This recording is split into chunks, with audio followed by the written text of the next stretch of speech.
It's dangerous to go alone. Take this.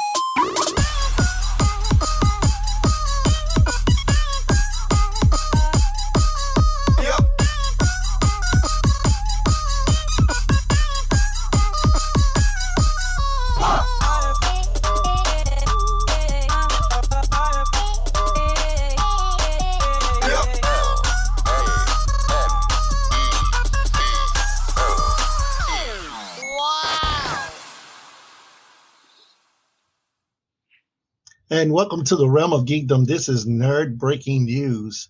We're going to go ahead and talk about the NBA's Eastern and Western Conference matchups. But before we do that, make sure you go ahead and like, subscribe, and hit that bell so you don't miss an episode. So let's go ahead and jump right into it. Let's go ahead and jump into the East and talk about them first, where we have the Knicks facing off against the Cavaliers. And let's go straight with the professor. What is your take on this matchup that we're facing in the East Coast? All right. Y'all aren't gonna want to hear this, but I like the Knicks more than I like the Cavaliers. I'm a huge Jalen Brunson fan, huge supporter. But matchup wise, I don't think they're gonna do well against the Cavaliers at all. Main reason being that when you're looking at the offensive system that the Cavs are running, I don't think the Knicks have a full answer to it.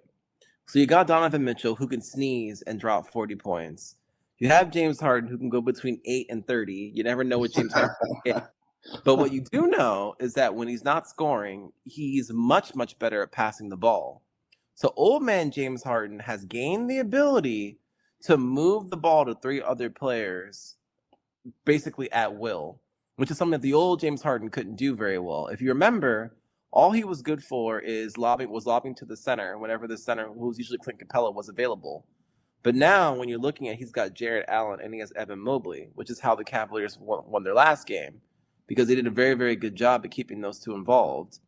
When we look at the Knicks' defense, the Knicks are very, very good at neutralizing your primary scorer, but not your secondary or tertiary scorer. So my fear for their team is that they won't have an answer to Donovan Mitchell plus the two bigs, especially considering that Karl Anthony Towns cannot be trusted to play any defense ever.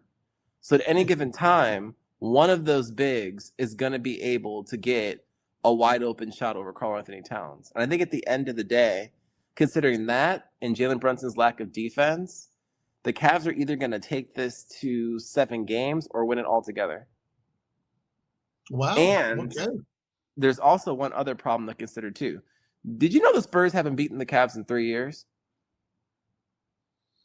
I leave it at that. But that's a little bit like, because that's not this Spurs version, the ones we're seeing now.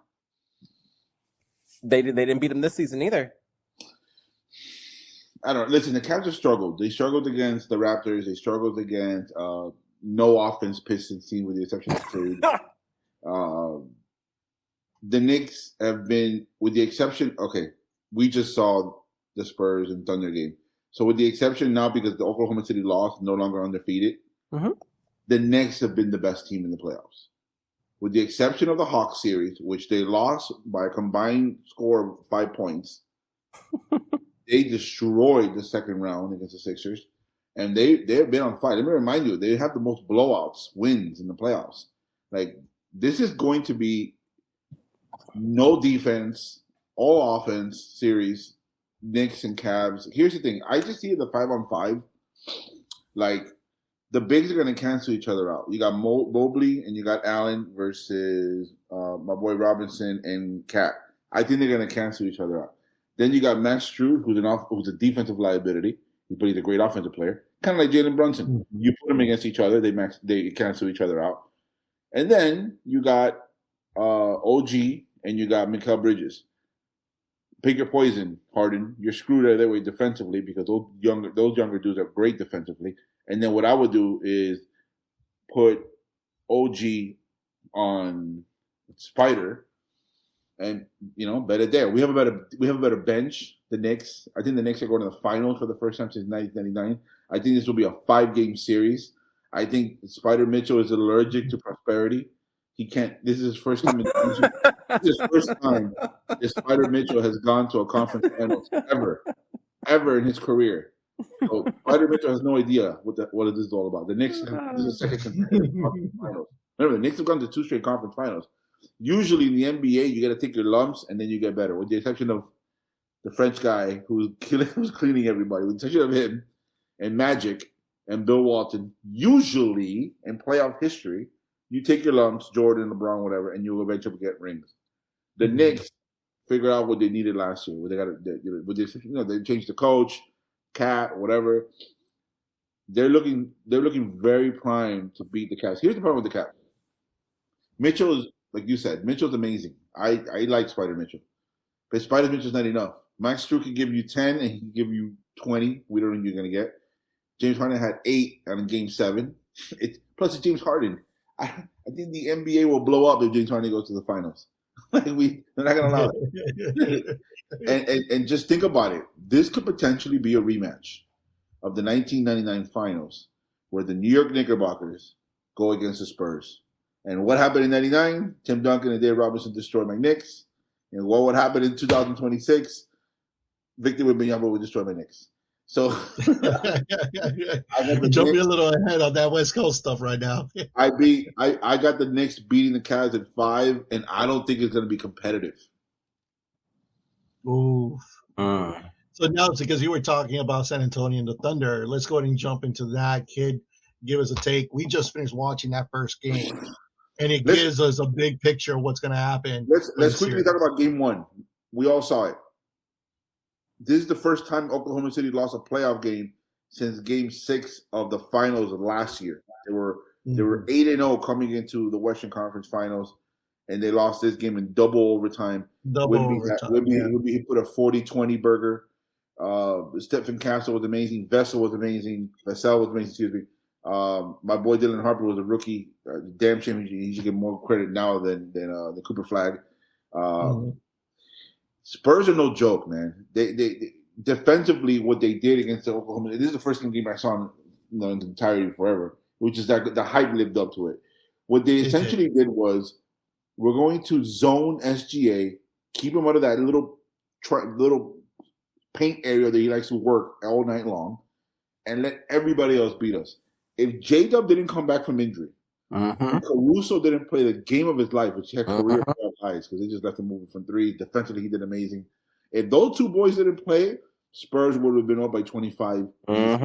SGA, man, it's such a bad L for him. You got the MVP. For the last 48 hours, everybody was talking about you. Now people saying that you're already a top 10 guard, not even shooting guard. I'm talking about guard, point guard, and shooting guard of all time. And now you're 3 L's away from Victor Wembanyama, not only taking the mantle as the league runs through me, but this will be historic if Wemby does it. Okay, that's just what happened in Game 1. Again, really good game. Chat with an APP out for Chat. We haven't seen him. Another L for Chat. He just cannot F with Wemby.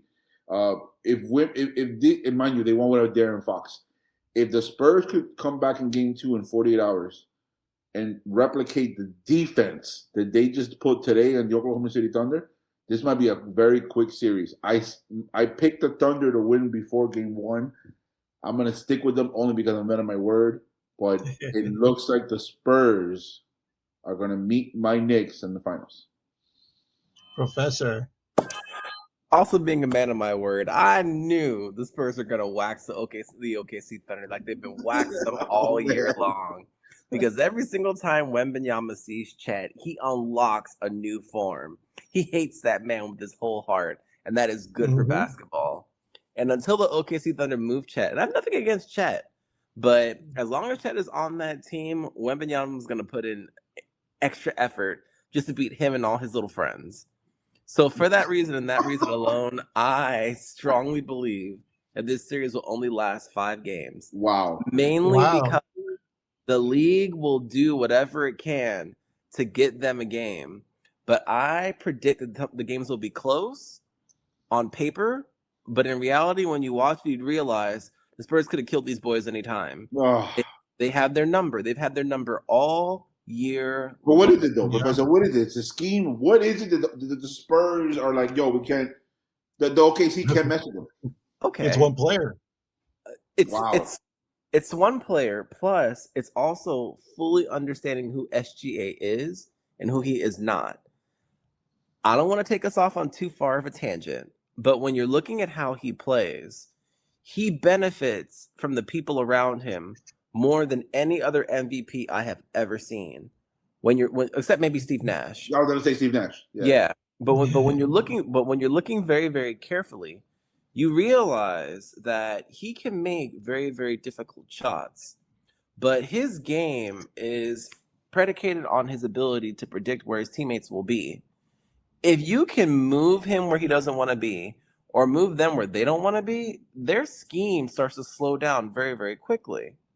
So this idea that he's this invulnerable player, it's not true. A lot of his success comes from the fact that he has an incredibly, and need I say it more, incredibly talented teammates. He's playing essentially with three starting lineups. Like, even their third team we have probably never seen that before, except for maybe the Heatles. A team having an elite starters, elite backups, and elite backups. What is Jared McCain and what is Alex Caruso doing over there? It reminds me of the 14 Spurs, man. But look at that roster. We got Patty Mills coming in. We got this guy coming in. We got that guy coming. Danny Green coming in. You're like, damn, dude, strong point. I just thought of the starters. That's a strong parallel. But then when you're looking at their roster, they have managed to take advantage of other teams' incompetence. Because there's no reason why they should have Hartenstein. There's no reason why they should have Caruso. McLean, the guy who got traded, the second year guy. McLean too. Yeah. So when you're looking at that team, SGA knows that he can pass the ball to anybody and it'll be a bucket. Not a very hard job in basketball. But once you say you can't pass to anybody, well, that's listen. So J-Dub said before this, I think a couple of days before the series started today, J-Dub said when they asked him at the time when they asked him, hey, why do you think the Thunder keep having issues with the Spurs? And he said it's that beast. It's that 7-foot beast. You saw it today. They want to know if Wimby's in the paint. They're like, nah, we good. We're gonna do these unnecessary shots because we want nothing to do with that man. And what he did with Wimby, which makes him so much like the alien nickname that he has, is the ability that you think he's left, he can go right whenever he wants. Mm-hmm. That length is insane. Pause. Yeah. That length is insane. The whole umbrella area that he covers. Because the reality of it is that when you're playing against a dominant center, you just got to go after him. You just have to. They're in foul trouble. And these are all just people. Nobody likes getting hit. Even big dudes don't like being hit. So the thing is that when you're looking at the playoffs really show you who is who really wants it that badly. Because if you want it that badly, well, ask yourself a question. What would Kobe Bryant do? If Kobe Bryant was playing Wembanyama, what would he do? We know the answer. He did it to Paul Gasol. Attack. Straight through his chest. He's like, I don't care. Give me that championship. He'd bite. I don't want to go there. But you know what I mean. He'd do whatever it takes. And at the end of the day, whichever player solves the Wembanyama equation is going to be whoever's willing to do whatever it takes. And unfortunately, the OKC Thunder don't have a player like that on their team. But I would argue the Knicks and the Cavaliers do. They just may not necessarily have complete rosters, but they have the right kind of psychos on their team. So you wouldn't give the Spurs the ring if they beat the Thunder? Oh. Okay. If it's Knicks versus Spurs, I don't think the Knicks have a chance. Correct. But if it's the Cavaliers versus the Spurs, I think we're in for a surprise. Hell no. I know, because but there's a reason why. The reason why is because the people on that team are truly, truly desperate. And when you're looking at the clutch moments for their team, they elevate. Because a lot of those guys, and you can tell, they're all angry. You got Jared Allen who almost got traded. You can see it. Mobley. Mobley. Well, Mobley is probably the chillest one. He's the chillest one. Jared Allen, whenever they hit him too many times, he just starts going, next thing you know, you're like, oh. You remember how big that skinny dude is. Yeah. And the thing is, can Wembanyama alone stop those two when they're playing together in synergy? No. Because the thing is, when Mobley, and you can check the numbers, when Mobley and Jared Allen are both in high scoring situations at the same time, there's usually no one who can stop them. And that's part of the reason why that GM added James Harden to the roster. Is James Harden going to do much? No. We know what he's going to do. He's going to gas out. It is what it is. Correct. But then you have to ask yourself a question.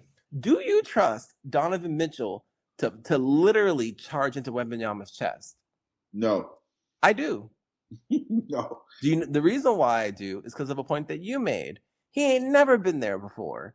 And at the end of the day, you know what he knows? He's probably never going back there again. There's a reason for that. That's true. There's a reason why he's not going back there again. You're right. But what's changed for him is his fiance. When you look at it, once he got the fiance, all of a sudden he's starting to move a little bit different because he's got his lady watching, starting to talk a little bit different. No, bro. He's not gonna get punked in front of his lady. Watch. He gonna dunk on that man 1 or 2 good times. And that mentality is the solution. I think you're over. I think you're missing part of the equation. I am absolutely missing part of the equation. Yeah, Yeah. I think with the Cavs, you're making logical sense. The problem is they won't get past the Knicks.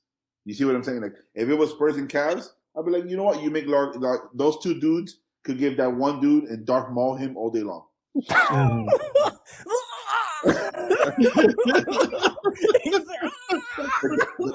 But if it's Thunder, whoever's winning the Western Conference Finals is winning the ring.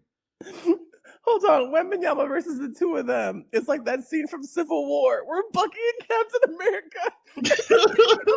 Iron Man. He's like, yeah, that's a good call. The problem is the Cavs are not going to get past through the Knicks, and so we won't be able to see that. And the Knicks don't have a dog to do that to Wemby, and then Wemby's going to eat him up. That's how I see it. Yeah, fair point. Yeah. Fair point.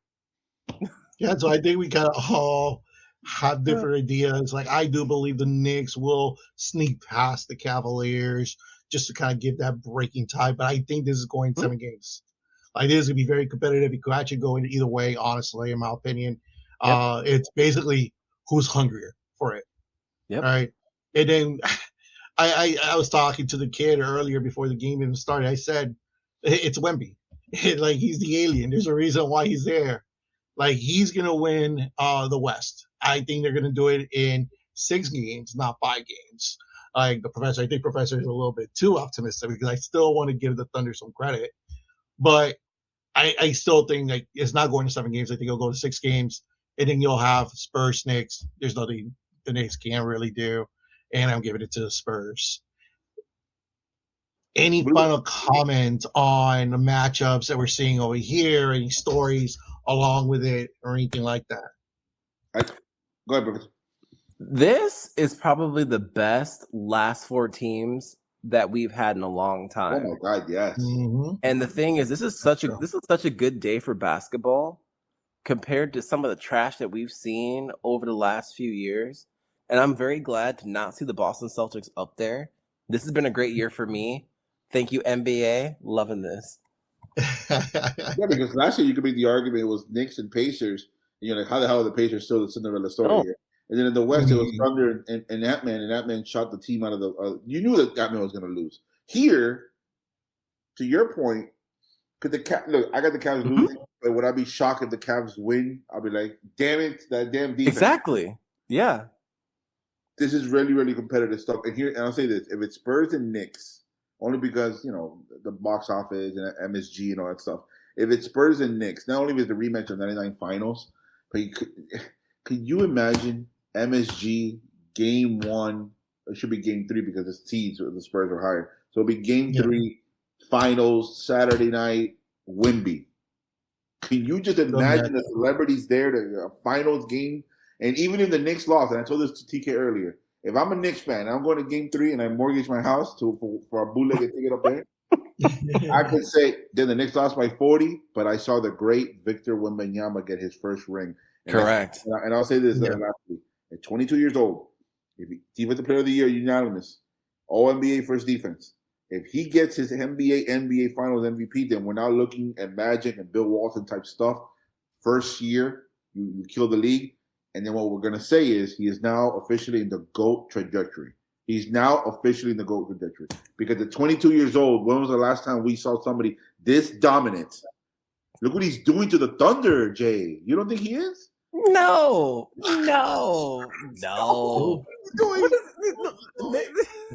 There are so many players. There's a ladder a player has to climb. You can't just be like, no. He destroyed the Ant-Man. So who is the Ant-Man? I'm a huge Ant-Man fan. Who is the Ant-Man? Who? He ain't done nothing. So what?